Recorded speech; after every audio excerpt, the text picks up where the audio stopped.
In a recent filing, Disney announced their $400 million investment into Vice Media is now worthless. And this is some pretty bad news for Vice, considering in November they laid off 15% of their staff, in February another 10%, and it was recently announced they were going to be shuttering several brands. Vice was once considered the golden child of digital media, with an evaluation near $5.7 billion, but it would seem that they peaked, and they're now on the back end of the bell curve. The bad news in digital doesn't just affect Vice, however. We've seen many digital brands either collapse or be sold for a fraction of their true value. And there's a lot of reasons for this. Many people might speculate that these companies are trying too hard to pander to a political faction. But there's another very important point that needs to be brought up, and it's that advertising space online is being taken over entirely by Facebook and Google. And through this duopoly, they're shutting out brands they don't like, and changes to the algorithm negatively impact these big companies. And the sad truth is, it will affect us on YouTube as well. Today, let's take a look at the initial reports about Vice and their investment, and some other news involving digital media and the ad market duopoly. But before we get started, make sure you follow me over on Minds at minds.com/Timcast. Minds is a pretty good platform. It's a great backup because they're much less likely to censor you if you have a controversial thought or opinion. And we're certainly seeing these big tech monopolies do pretty bad things. So it's always important to be on a platform that respects free speech like Minds does. I'm hoping to break 100,000 subscribers with your help. So again, minds.com/Timcast. And if you want to support this video, just share it on social media and hit that like button. From Vox, Disney put more than $400 million into Vice.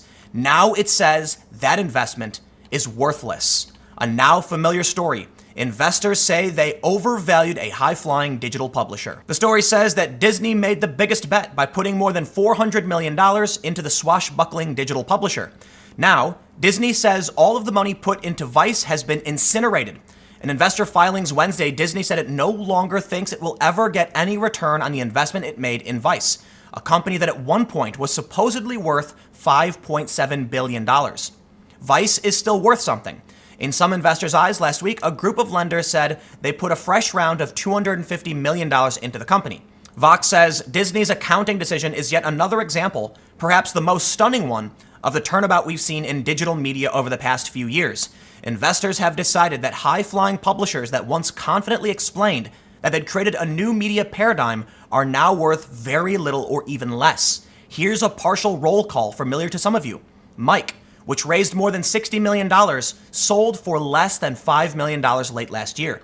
Mashable, which was valued at about $250 million in 2016, sold for less than $50 million in 2017. The properties formerly known as Gawker Media, plus The Onion and other sites, just sold for a price that's likely well below $50 million. Univision, the TV conglomerate which sold them off, had paid $135 million for the Gawker sites alone in 2016. And then, rather interestingly, Vox Media recognizes that they too are subject to these same rules, saying, "We don't know the value that Comcast, which put a collective $600 million into Vox Media, and BuzzFeed over the past few years, now thinks those two publishers are worth. But it's a reasonable bet that Comcast thinks they are worth less than it thought in 2015. Vox makes an interesting reference to the Facebook and Google duopoly over ad revenue on digital media, and we'll come to that later. But they do make another really interesting point. It would seem that Disney's loss exceeds the amount of money it actually put into Vice. They say, Disney declined to comment, but one bit of language in Disney's quarterly filing Wednesday is telling. Disney describes the $353 million impairment charge it took on Vice as a write-off, which in accounting speak means there's nothing left to get rid of after this. It's all gone. They say if you've been doing the math, you'll note that $353 million plus $157 million is $510 million, well more than the $400 million Disney invested directly in Vice. They add, since Disney won't comment, we will assume that the additional sum includes Vice investments that Disney owned through A&E, the TV programmer that Disney owns along with Hearst, which also backed Vice, as well as $70 million that 21st Century sunk into Vice. That ownership stake transferred to Disney earlier this year when Disney bought a good chunk of the Fox empire. So it's not just the money that Disney put in Vice, it's Fox as well, and also A&E. Disney is eating a massive $500 million loss over Vice Media. And I gotta say, a lot of us who know the digital space, we saw this coming. In fact, Shane Smith himself said several years ago there was going to be a bloodbath in digital media. He wasn't hiding the fact that digital media was going to get hurt by changes in the media landscape. These companies, they wanted in, and it was a mistake. Now, for those of you that don't know, I used to work at Vice. I was, in fact, the founding member of Vice News. And at the time when I joined, we saw Vice skyrocketing. It seemed like it would never end, but those of us who were smart enough knew at some point things would have to turn around. And it's been a string of bad news for Vice over these past several months. This story in the Wall Street Journal, back in November, Vice Media to shrink workforce by as much as 15% as growth stalls. We then saw in February, Vice Media to reorganize and lay off 10% of its staff. And then just 3 days ago, the Vice Union tweeted that Broadly, Tonic, and Waypoint no longer exist. They have been folded into Vice. Those 3 brands operated as independent verticals, basically their own websites that exist underneath Vice.com. You could go to Waypoint and see nothing but Waypoint content. But now they're being shuttered. The Vice Union is asking Vice to keep the brands alive at Vice.com. What that basically means is you can't go to those sites anymore. They're gone. They will probably lay staff off. But someone will still be writing gaming content or feminist content under those names. Essentially, if Vice.com is going to write something that's about video games, they'll just tag Waypoint on it. But at the end of the day, the vertical is gone. Now let's talk about why these companies are collapsing. It's entirely possible that the digital media landscape doesn't support this kind of venture, but I don't think that's true. In fact, I think the thing is, these companies bet on fringe politics that don't work, that people do not like, and I have no idea why. But we can go into my experience working with these companies in a second. First, this is a report from Newswhip. It shows top publishers from left to right in 2018. We can see that the Daily Wire got 132 million engagements, and for the left, The Root only got 25 million engagements.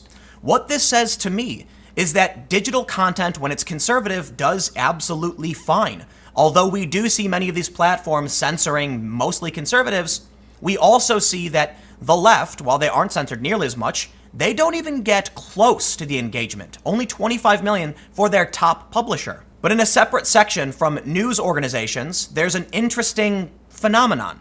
Fox News with 99 million engagements and Occupy Democrats just after with 95. This means that conservatives get their news from legitimate news sources, albeit a partisan one, and the left is getting their news from a conspiracy theory clickbait meme page, which I don't really understand. Something is happening, and I've gone over this data quite a bit. In this chart from Newswhip, we can see right-wing versus left-wing publishers, total interactions, and the right just gets way more interactions than the left does. I'm gonna have to bet that these companies decided to run on a left-wing message for some reason, and it's something that people don't understand or relate to. It's not so much about being conservative, but it's about there being no middle ground. I have often said, and I have made many, many videos pointing out that the left just keeps going further and further left, and the right only moves slightly to the right. So what I see happening is people like me who are kind of moderate left-leaning, we look to the left and we see this fringe insanity. What are they doing and what are they talking about? Well, it's likely because these are young people fresh out of college who learned a bunch of progressive social justice ideas, and they bring them into these companies as these companies look to hire cheaper staff. For the rest of us in this country who believe in more moderate policy, which is basically the majority of the country according to Gallup, we look at the left and think that's nuts. And when you look to the right, it's only slightly more right than it's ever been. So when I see the Daily Wire and I look at their stories, I say, yeah, I disagree with their perspective and their politics, but that's not incorrect. Then I look at these other media outlets, Vox, Vice, BuzzFeed, etc., and I'm like, that's just plain wrong. Or they're pushing some weird, nonsensical anti-science position. Now, don't get me wrong, there are conservatives who are anti-science too. It's not unique to the left. But they're not the mainstream right. There certainly are some mainstream right people, but the left is overtly anti-science, denying biological sex. It's the weirdest thing. So what's a moderate to do? I'm certainly not going to read these weird fringe websites, and thus they do bad. I don't think politics is the sole reason, but looking at the data, who are you going to read? Fox News or Occupy Democrats? I'm not going to go to Occupy Democrats for my news. No, I'd rather go to Fox News. It's partisan. I disagree with their opinions, but at least I know it's real reporting. And this, in my opinion, is why many of these companies are failing. But there is another really important aspect to the story, and it's that Facebook and Google own the space. If Google wants to, they can derank my videos, which they do, and then my videos are gone, and you'll never see them. People can vanish. Google has arbitrarily banned people, as has Facebook. If they control the ad space, they can just decide, Vice, you're worthless today. And that's basically what happens. Facebook changed their algorithm to derank news from publishers and promote content from friends and family, and all of these companies took a massive hit to their revenue because they were getting less views. This led to layoffs. We cannot have tech giants controlling everything. I'm not familiar with e-marketers, so take it with a grain of salt, but this is typically true. We can see this data here, that in 2018, Google had 40% of advertising revenue. Facebook had 22%. Instagram had about 5%. By 2021, they expect Google to be at 36% and Facebook to be at 28%. Facebook and Google control the majority of digital advertising revenue. And there are 1,000,001 reasons why this is nightmarish and dangerous. The people who run Facebook and Google have political opinions. They place those political opinions into how the system functions. They choose who to ban and why to ban them. They set the rules. Something interesting happens. In this story from the Texas Tribune, Texas is proposing a bill that will allow states to sue social media companies like Facebook over free speech. See, what happened was Republicans in Texas wanted to run an advertisement that was pro-life. Facebook decided they weren't allowed to do that. That's an overtly political decision. Now they claimed it had to do with spam. However, Texas Republicans had a similar ad for different subjects that were considered to be fine. So why this one particular advertisement? Well, the Texas Republicans feel it was a political choice. If Facebook and Google control ad revenue and they control the attention market, the majority of it, they can shut out political ideas they don't like.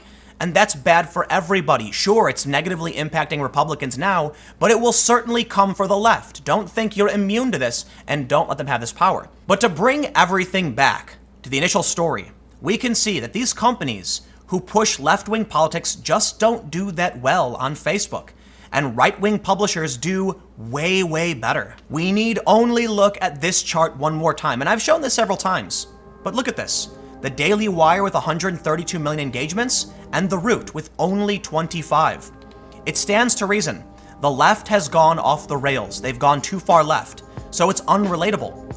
The right is kind of in the same place, so at least moderates can kind of relate to it and are more likely to read it. I know firsthand from working at Vice and Fusion, which is now called Splinter News, that this push didn't work. It's one of the reasons I left Fusion. They thought if they went full woke, they'd make money, but in fact, they got woke and went broke. And the data shows it. The same is true for Vice, for Mike, etc. But let me know what you think in the comments below. We'll keep the conversation going. You can follow me on Minds at Timcast. Stay tuned. New videos every day at 4 p.m. Eastern. And I'll have more videos for you on my second channel, youtube.com/TimcastNews, starting at 6 p.m. Eastern. Thanks for hanging out, and I'll see you all next time.